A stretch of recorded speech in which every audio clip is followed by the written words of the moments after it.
$2 million investment portfolio. Do I have enough to retire? That's what we're going to talk about on this episode of Retire in 5. $2 million in investment assets. That's the big question. Is this enough in 2025 now to go ahead and retire? We are going to ask one question to start out when we meet with a client who's got $2 million, and we're going to say, what do you have in debt? If you have a mortgage, that's pretty manageable. Maybe you have a car loan still. But for the most part, if you're debt-free outside of a mortgage and a car loan, we can start the conversation of what kind of income do we need to generate from that $2 million portfolio to make your retirement viable. Now, it also depends how old you are. So $2 million when you retire at 65 is much different than retiring at 55 or 60. The timeline really matters. As we build out the financial plan, we typically are building a 30-year time horizon into the planning process.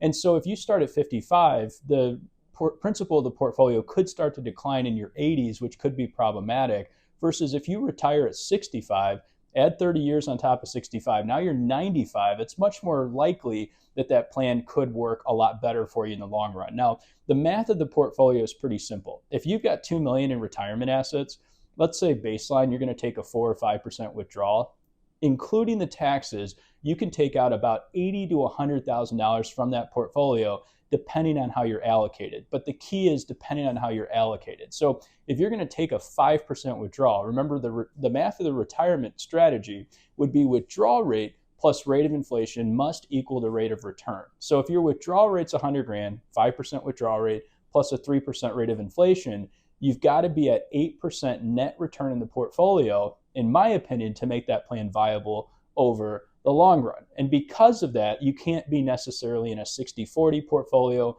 You have to be really careful with target date portfolios, because if you have 40%, sometimes even 50% of the portfolio in an asset class like bonds that are only going to break even with inflation, you may ultimately end up running out of money earlier in retirement than you initially thought, versus having a little bit more in equities. The thing that scares people going into retirement is, do I have too much in equities? Am I taking too much risk on for retirement? I've always heard, Nick, that I should be a little bit less risky going into retirement than I was my entire career.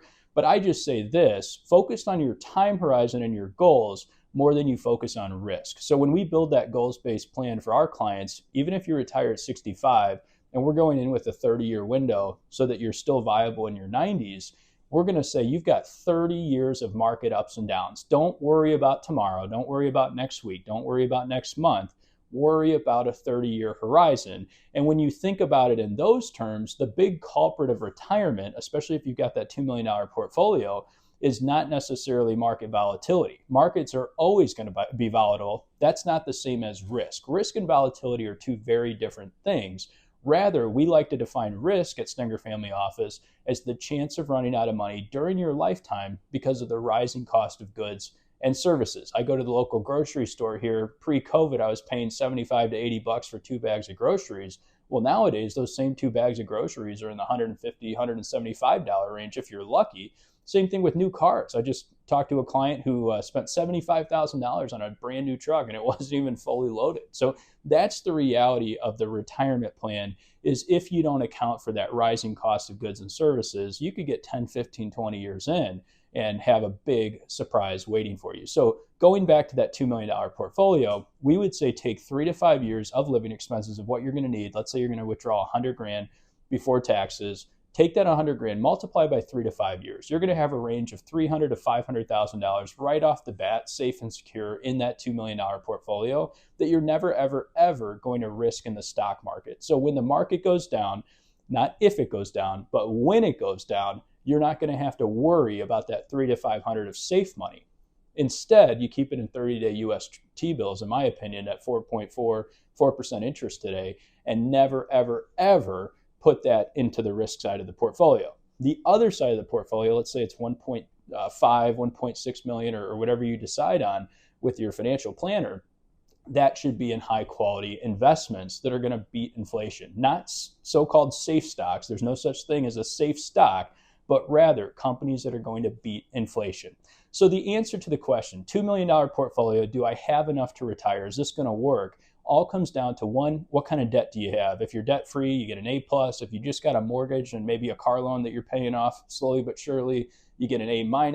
And if you have a ton of credit card debt, I think that's very problematic, and you probably shouldn't retire until you figure out if you can get your credit card debt under control. But assuming you don't have any debt or very little, and assuming that you can live on an $80,000 or $100,000 withdrawal rate before taxes, when you add that up with your Social Security, if you're allocated right in the portfolio, about an 80% equity, 20% safe money mix, I think you're going to be okay. I think that plan is going to work over the long run. But of course, this is not individual investment advice. You need to call a fiduciary financial advisor who can help you put together a customized plan according to your specific goals. That's all I've got for you this episode, Retire in 5. Give us a call if you have any questions, 630-912-8295. We'll see you next time.